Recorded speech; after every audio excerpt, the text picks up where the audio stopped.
อันนี้เพิ่นกำลังจะเดินทางกลับบ้านพี่น้องกำลังทางกลับบ้านทุเรศนี่คือเฮือนดั้งเดิมของชนเผ่าบรูเผ่าตรีพี่น้องเนาะมาอยู่ทางนี้นี่ประมาณเดือนใด5เดือนใดที่จะมาอยู่โอ้ดุนแหละดุนเลยป่ะอยู่พี่เลยป่ะบ่แล้วหุดข้าวกับเมื่อ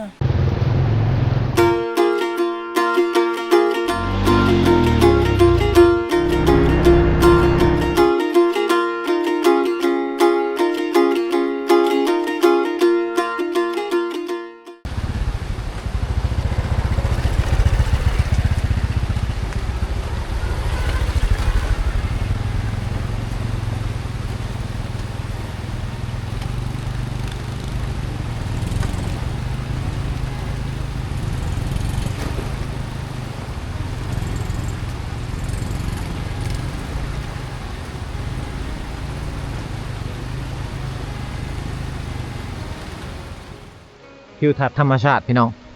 ระหว่างทางที่จะเข้าไปบ้านลึกลับเนาะเมื่อวานนี้ยังบ่มีไฟมาเด้อพี่น้องเนาะมีแต่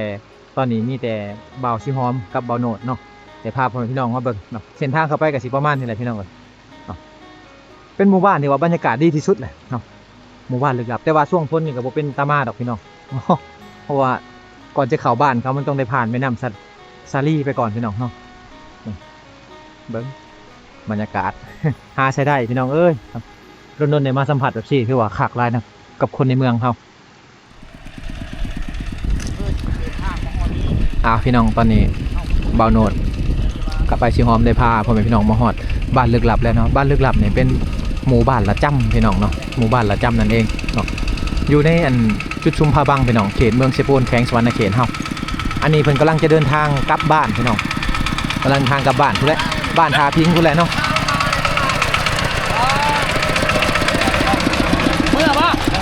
เมื่อบ้านเมื่อว่าบันนี้โอ้ทั้งลูกทั้งหลานผมเคยผมของเมื่อแล้ว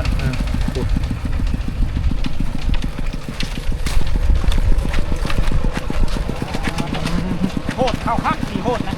มวยนะมวยนึงเข่ามวยนึงเข่าเอาไม้เห็ดเลยเนาะไม้ปูนเห็ดเลยโอ้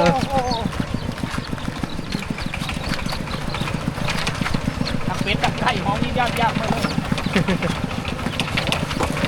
คนมากกับลายพี่น้องคนเมื่อกับลายมาอยู่พี่นี่ซานั่นกระตาดพัดเข่าพร้อม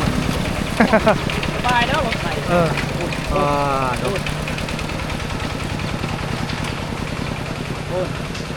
คือสิแม่บีขนาดเลยโอ้สิเขาบ้านบ่นี่ลูกสาวเราไปเอาปูที่บ้านกระบายลูกสาวลูกเขยมายามเมื่อแล้วก็กันบุกเมื่อบ่พอดีแล้วเขาแล้วน้ำเนาะแล้วกับเมื่อเลยพอดีเลย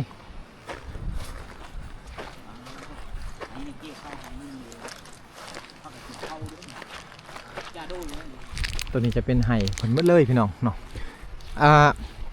จะหอดอะไรพี่น้องวิทย์นี่ไปเนาะวิทย์นี่ไปก็ลงไปนั่นกระแมนเฮือนเขาเจ้าอยู่ประมาณ8หลังคาเฮือนพี่น้องเนาะแต่ว่าเขาจะอยู่กับจะครอบครัวกันไปเบิ่งตัวจริงพี่น้องเนาะบริเวณจะเป็นไห่เป็นหน้าเขาเจ้าชาวบ้านเขาจะเห็ดไห่อยู่นี่แหละไห่ปลูกเขาอยู่นี่พี่น้องเนาะการเก็บเกี่ยวเขาเขาก็สิแล้วเลยเนาะแล้วโอ้นางกินเขาอยู่เทิงผมจะโดดอยู่เทิงเดี๋ยวไปเบิ่งบรรยากาศนำกันนี่แหละวิถีชีวิตไทยบ้านพี่น้องในการเก็บเกี่ยวเขาเนี่ยเขาจะบ่ได้เกี่ยวเอาเขาจะหูดเอาพี่น้องนี่เห็นปะหูดเอาอย่างนี้เลยเนาะส่วนที่แล้วก็บ่ได้ง่ายคือว่าใช้เวลาด้นเติบ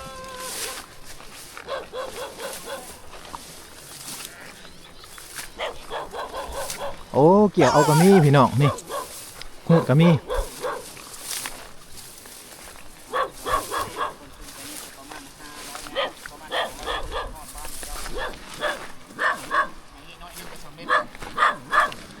สบายดี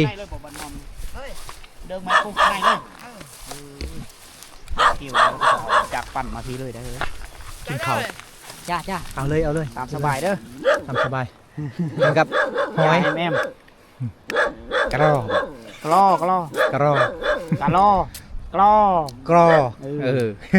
แนนตรังบูฮู ทหารยาม เออเกี่ยวเอาเนาะบ่ได้หูดเนาะเอออยู่เทิงภูแล้วหูดเอา อันนี้แนวพันธุ์ข้าวหน้าเลยเป็นเชิญ อยู่ลุ่มๆเนี่ยผมเกี่ยวเอาพี่น้อง โบกเป็นหนองแถวนี้น้ำค่ำเฮ็ดนาได้เลยเอาพักเป็นข้าวแล้วนี่ก็เกี่ยวข้าวต่อ เราไอ้แหกไก่เอ้ยก็เลย ข้าวให้เนาะโดยใช้ได้ไหน ได้ใช่ แซ่บหอมข้าวสิงเจ้า จ้า บ่กินอิ่มแล้วเหรอ กินแล้ว ย่าจะดงมอมจะโดยแล้วมา โอ้ยเนี่ย เปิดเบะดงนี่เนาะยังเหลือแต่เฮือนแล้วเนาะคนนี่ก็ไปเกี่ยวเด็กน้อยมือไปเลยนะขี่รถไถมือแล้ว เออยังแต่เฮือนบ่เดี๋ยวนี้ ยังแต่เฮือนแล้วอยู่บ้านเขาไปพูดเขาพูดเนื้อพุ่นกินขนมไปน้ำวันนี้ลูกไผ่บ่กระมัน กระก้อนกระเบ้า โอ้ คือว่าลูกไผ่ ก้อนเปล่า อ๋อ เอาอีก เจ้าก็มานอนอยู่พี่เนาะกูว่าก็ไม่ได้มาล่มแล้วเจ้ามาอยู่พี่เห็นว้าวบ่เห็นแล้วมาอยู่กับป่าลูกเจ้าเบิ้ลนี่เนาะ1 2 ในพระแพทย์ โอ้พาแพทย์ แพทย์ยิ่งกับแพทย์ แพ ท ท รา ย์ ย ยิงกับทรายเออ แพทย์ แพทย์ยิ่งกับแพทย์ทรายมีคอยมีได้แพทย์ยิ่งแพทย์ทรายตีสุรากับแพทย์ทราย2ยิ่ง2แล้วธรรมดา เออเคยเดียวได้ฟ้าแฝดเลยพี่น้อง ฝาแพทย์2แพทย์2แพทย์ยิ่งทรายเนาะ คนนายกก4 คนเลยลูกแม่กัน ไปเอา ไป ไปก่อนเด้อ ไปเบิ่งเฮือนบ้านเจ้าก่อน เอาย่างเข้าไปพี่น้องย่างเข้าไปประมาณ200 เมตรก็ฮอดแล้วแหละอยู่เทิงนี่เบิ่งไห้เพิ่นเขาอยู่ลุ่มนี้จะเป็นเขาหน้าเนี่ยเพิ่นเกี่ยวเอาเนาะแต่ว่าเขาอยู่เทิงหัวผู้จังซั่นเพิ่นบ่ได้เกี่ยวเพิ่นจะหูดเอาพี่น้องเนาะ ไปเลาะเบิ่งบ้านอยู่ห้านลึกลับมันคอยมีผู้เลิกเข้ามาได้นะเถอะเพราะว่ามันอยู่ที่นี่มันอยู่ตามป่าตามเรียก เปรียด มาพี่ไปแล้วดงเลยไปมือไปจู้ ไป จู้ดงเงียบป่ะไปห่างอดได้2ไอ้น้อง บ่ได้ซ้ำ ไม้บ่เย่า เจ้า โอ้มาโกยตัวคักเนาะ อันนี้กล้วยยังนี่ กระดังเปรียดตัวมันบ่ต่อครับแกเบิ้ลเบิ้ลบอกกระมูลจะวินได้บ่เบิ้ลกระมูล บ่มีแล้วบ่เขาเมื่อแล้ว เด็กสาวผู้ดังกินข้าวอยู่แล้ว มีแต่ซ้ำนั้น มาหอดเลยพี่น้องเลย เนาะ อ้น ช่องไอ้น้องนี่ไปหาอ้น อันนี้คือเส้นทางเอาหมู่บ้านลึกลับ มานอนอยู่นี่ครับมาฟังเสียงน้ำไหลน้ำตกไหลธาตุธาตุมันคือธรรมชาติที่แท้จริง คนที่ว่าหมักชันโดดนี่มาได้เลยได้นี่หมักธรรมชาติแบบซี่งวดที่ว่าเข้าเจ้าอยู่ห้องล่าห้องการนี่เขาหมักแบบซี่เลยพี่น้องเนาะมาอยู่แบบนี้ แต่ว่าดินเขตนี่เป็นดินเขตที่ว่าชาวบ้านเขาอยู่ด้วยพี่น้องเนาะเขาจะเข้ามาอย่างกับเขาต้องได้ถามชาวบ้านเขาก่อนเนาะถ้าว่าเขาสิเข้ามาแบบผู้เดียวสิเข้ามาบ่ได้พี่น้องทางมันก็ยากแน่เนาะถ้าว่าเกิดอุบัติเหตุบ่อต่างๆแปลว่าบ่มีไฟซอยเหลือเจ้าเลยหอดเลยพี่น้องหมู่บ้านลึกลับเลยอันนี้ป้าตัวยังบ่เคยมีเนาะ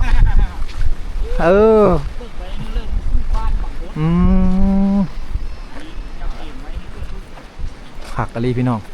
โอ้โหผักอันนี้เป็นเกิดธรรมชาติเลยพี่น้องผักอีเลิศนี่เนาะนี่ส่วนหลายผักนี่มันหมักวางอากาศสุ่มพี่น้องน้ำไหลตลอดมันหมักขนาดอะไรผักอีเลิศนี่ไปหมดเลยในหัวผู้นี่เป็นผักธรรมชาติอันนี้เอาใส่ออมหอยพี่น้องเนาะเอาใส่ออมเอาใส่แกงต่างๆได้แซ่บดีเป็นผักธรรมชาติได้ตัวนี้โอ้ตูบนี้แม่นตูบที่ว่าเพิ่นเฮ็ดขึ้นเพื่อให้คนออกลูกมาออกอยู่นี่พี่น้องเนาะอยู่ห่างจากบ้านเติบไปเนาะอันนี้คือต้นหมักนาวพี่น้องเนาะต้นหมักนาวโอ้อยู่ในป่าก็มีและอยู่ใกล้ๆเฮือนคนนี้แบบซี่นี่ มีแม่น้ำไหลผ่านหมู่บ้านในเทพนิยาย ถ้าพวกเขามาเห็นกับตาในโบเสือเลยว่าเขาอยู่ได้ในใดพี่น้องเขามาอยู่ในพี่น้องหมู่บ้านลึกลับบ้านละจังพี่น้อง เป็นหมู่บ้านละจังตัวสุดแต่ได้พี่น้องหมู่บ้านนี่สุดแล้วสุดแต่อยู่นี่แหละ พูดเนาะติดมาเลย ประกูดน้ำ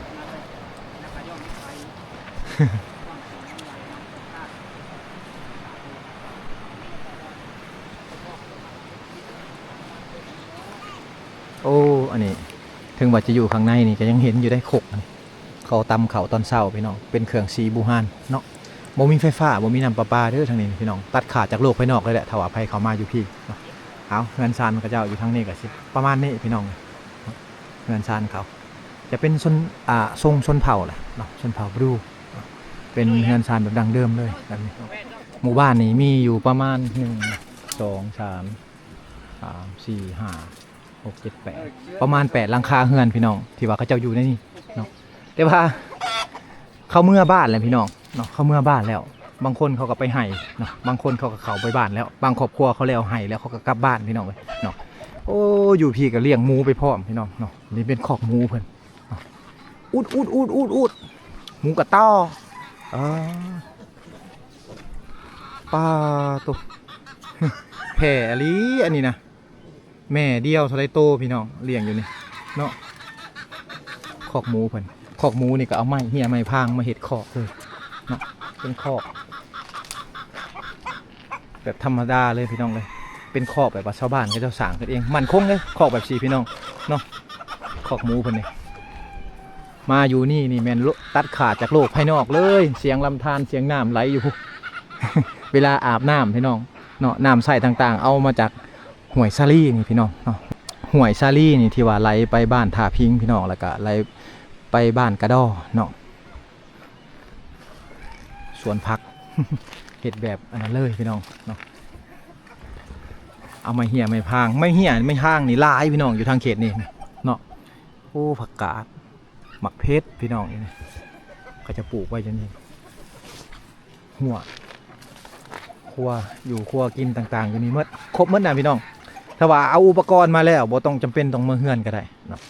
มาอยู่นี่ประมาณ3-4 เดือนก็จะเอามาอยู่พี่น้องบริเวณเป็นบริเวณที่ว่าเขาตั้มเขาแต่ว่าคนนี่เขาบ่อยู่พี่น้องช่วงนี้เขาจะไปไห้เด้อเขาขึ้นไห้เพื่อแหละขึ้นผู้เพื่อแหละพี่น้องเลยเนาะเขาบ่อยู่กันค่ำๆเขาลงมาตอนนี้ตอนบ่ายเขายังอยู่ไห้พี่น้องเอาอันนี้คือคกหรือว่าเครื่องตำเขาแบบบูฮานเครื่องอุปกรณ์ต่างๆที่อยู่ในนี้พี่น้องเป็นโคกเป็นอย่างนี้เขาจะปะไปเลยเขาจะบ่ได้เอาเมื่อเนาะมาอยู่ดนหรือเปล่าบ่เข้าใจ อ้าวต้องว่าภาษาบรูภาษาตีนำเขาได้เขาจึงได้เข้าใจพี่น้องเลยเนาะคือบโนนี่ขอเสียอย่างเดียวก็คือบ่ฮู้จักภาษาเพิ่นเนาะเหตุให้การเว้าการสื่อสารต่างๆนี่บ่เข้าใจกัน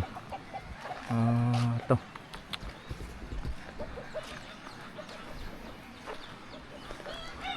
เงินซานอยู่เขตนี่แมนมุงใบตองเคาะเนาะมุงใบตองเคาะเลยพี่น้องเป็นหมู่บ้านลึกลับของแท้ตัดขาดจากโลกภายนอกบ่มีไฟฟ้าบ่มีสัญญาณโทรศัพท์บ่มีน้ำประปาพี่น้องเนาะแต่ว่าพลังงานแสงอาทิตย์ที่ว่าเขาจะใส่อยู่นี่ก็คือนี่แหละพี่น้องโซลาร์เซลล์เนาะเป็นแผงโซลาร์เซลล์พลังงานแสงอาทิตย์ที่ว่าชาวบ้านเขาจะใส่ถึงว่าจะขาดไฟฟ้าแต่ก็ยังใครที่ว่ามีพลังงานแสงอาทิตย์พี่น้องเฮือนหลังนี้บ่มีคนอยู่เขาเอาคันไดขึ้นแบบนี้นี่บ่มีคนอยู่แล้วงานซ่านคนเนาะเขาไปหายไปสวนแหละหรือว่าเขาจะเข้าไปบ้านพี่น้องเลยเนาะ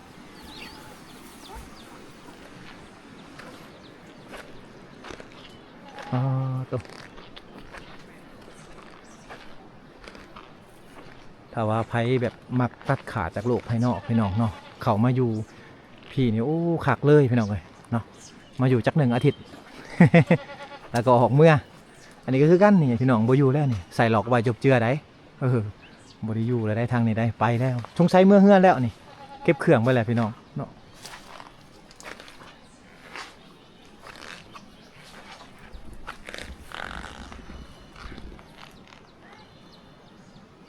ครอบครัวนี่เขาจะเมื่อแล้วพี่น้องเนาะเขาอัดใส่หลอกคักแน่เนาะเครื่องต่างๆเขาค้นมาหมดแล้วต่างแต่ว่ายังเหลือแต่แผงโซลาร์เซลล์เนาะแผงโซลาร์เซลล์นี่เป็นปลาไหว คนในเขตชนบทเฮานี่ถ้าว่าออกไปนอกนี่ก็สบายพี่น้องบ่ได้ใต้ตะเกียงคือเมื่อก่อนเนาะเมื่อก่อนนี่ต้องใต้ตะเกียงแต่ว่ามาในปัจจุบันนี่มีแผงโซลาร์เซลล์แผงหนึงกับหม้อไฟหน่วยหนึงพี่น้องเลยบ่จะว่าเป็นหม้อไฟรถจักรบ่หรือว่าหม้อไฟรถใหญ่เนาะก็สามารถใต้ไฟได้แล้วคอกมันจะเป็นคอกแบ่พี่น้องเลยเนาะคอกแบ่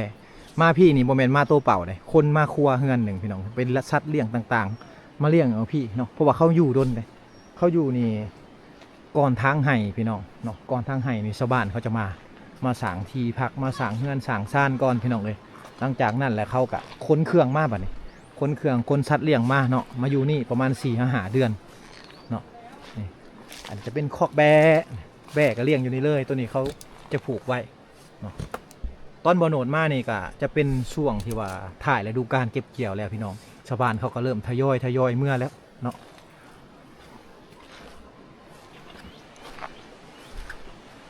ในการเขามาเนี่ยเขาจะใส่รถไถแบบนี้พี่น้องเขามานี่ก็คือการเดินทางของเขาเนาะจะใส่รถไถในการเดินทางตลอดก็คือรถตอกน้องนี่อันนี้กองตารางเขาใหม่เขาเต็มไปหมดเลยโอ้แต่ละครอบครัวนี่เห็ดสวนพักไว้เนาะ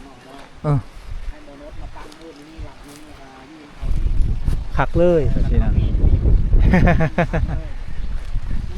มักสันโดษนี่มาอยู่ได้แบบสิตัดขาดจากโลกภายนอกจัก1 อาทิตย์พี่น้องเนาะบ่มีโซเชียลได้มานี่บ่มีโซเชียลบ่มี YouTube ต่างๆบ่มีการสื่อสารพี่น้องเข้ามานี่เนาะแม่นตัดขาดจากโลกภายนอกเลยอยู่ได้อยู่ประมาณ1 อาทิตย์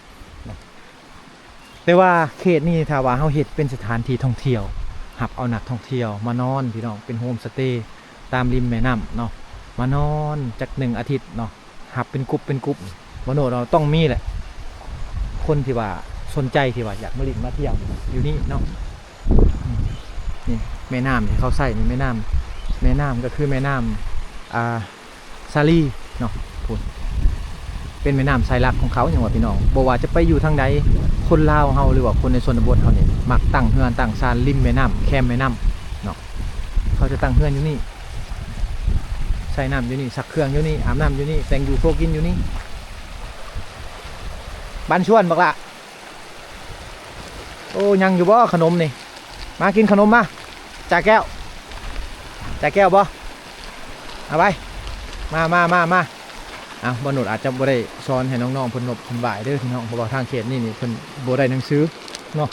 เพิ่นบ่ได้เรียนรู้พี่น้องเนาะอาจจะเว้าบ่เข้าใจกันแน่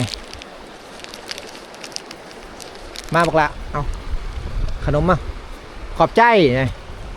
จับเอา2 มือมันสิเหี่ยอาหารเห็นบ่ มาอีหล่ามาจ่าแก้วมา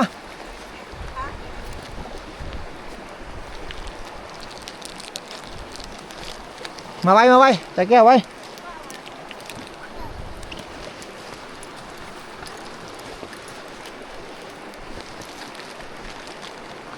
เอาให้น้องเจ้าให้ผู้นั้นเอาล่ะ2 มือไว้เอา2 มือจับเอา